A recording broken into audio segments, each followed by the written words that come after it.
السلام علیکم ورحمت الله وبرکاتہ. په دې هیله باندې چې ټول اوریدونکي به روغ جوړي.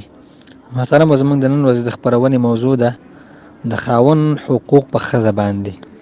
محترم الله پاک خاوند ته ډېر لوی مقام ورکړی دی. قرآن کې الله تعالی فرمایي الرجال قوامون علی النساء. رجال چې دي سړي دا په ښځو باندې قوام دي، یعنی د ښځو حاکمان دي او په ښځو باندې د دې مقام دی. نو للرجال علیهن درجه. بل ځای کې الله تعالی فرمایي د ښځو په سړو باندې حقوق شته، خو د سړو په ښځو باندې یو درجه ده، یو مقام دی. او بیا خاص کر دا خو عام کې خبره ده چې سړی د ښځې نه بهتر دی، خاص کر چې کله خاوند وي نو په ښځه باندې د خپل خاوند انتهایی زیات حق دی، د خپل پلار، د خپل مور، د خپل ورور، د هر چا نه ډېر حق په دې باندې د خاوند دی. رسول الله صلی الله علیه وسلم په حدیث شریف کې وایي لو كنت آمر احدا ان يسجد لاحد، کچې ته ما یو چاته حکم کولی چې سجده دی وکړي بل چاته، لامرت النساء ان يسجدن لازواجهن، نو ما به ښځو ته حکم کړی وی چې دوی د خپلو خاوندانو ته سجده وکړي. نو خاوند ته الله پاک ډېر لوی مقام ورکړی دی چې سجده کول بل چاته روا وي، نو ښځې به خپل خاوند ته سجده کولی. او حدیث شریف کې راځي رسول الله صلی الله علیه وسلم فرمایي ایما امرأة ماتت وزوجها عنها راض دخلت الجنه. هره ښځه چې مړه شوه او خاوند د دې نه خوشحاله او راضي و، دا به جنت ته ځي. نو د خاوند رضا د دې دپاره د جنت ته تلو سبب ګرځي.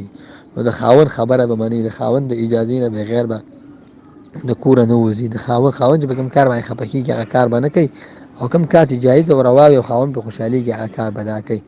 بس د ښځې دپاره ده الله پاک نه وروستو دویم نمبر کې خاوند راضي کول پکار دي. او حدیث شریف کې راځي که یو خاوند مریض وي، دانې پرې راختلي وي، او ښځه د ده دا غونډ بدن په ژبه باندې وڅټي او پاکې کړي، بیا هم دا د خپل خاوند هغه حق نشي پوره کولی. او یو حدیث شریف کې راځي رسول الله صلی الله علیه وسلم فرمایي چې ما جهنم کې وکتلې، نو په جهنم کې ډېرې ښځې زما د امت پرتې وي، یعنی جهنم اکثره خلک هغه ښځې وي. ما صحابه پوښتنه وکړه، زنانه او صحابه چې دا ولې؟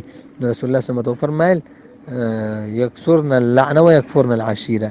یو دا ښځې لعن ډېر وایي، په تا دې لعنت یې، په هغه دې لعنت یې، په پلا دې لعنت شه. او د خاوندانو ناشکري کوي، یکفرن العشیر، د خاوند ناشکري.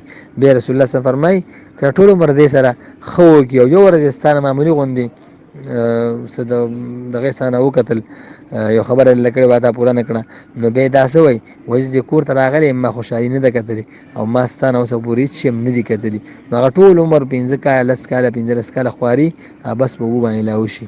نو زموږ د مسلمانانو ځانونو ته پکار دي چې د خپلو خاوندانو انتهایي قدر وکړي او د خپل خاوند هېڅکله خفه نه کړي، ځکه په دې باندې الله پاک خفه کېږي. یو بل روایت کې راځي کله چې یو خاوند د ښځې نه خفه شي او دا خاوند د دې ښځې نه جدا سملي و تر سهاره پورې په دې ښځه باندې لعنت د الله پاک ورېږي. او کله چې یو خاوند نیک وي او ښځه د هغې نافرماني کوي، وایي د جنت ښځې حورې دې بلې ښځې ته وایي چې هلاکه شي، ته ولې دا زموږ خاوند تنګې، ولې دا په عذابې، دا خو تا سره د یو څو ورځو دی، نو ستا نه را روان دی، آخرت ته راځي، مونږ ته راځي، دا به مونږ سره وي. نو د دې وجې نه خپل خاوند ډېر قدر کول پکار دي. اخوکم فی الله ابوالحسن عتیق الله شیرزاد. الله په دې مو تاسو عمل کول توفیق راکړي.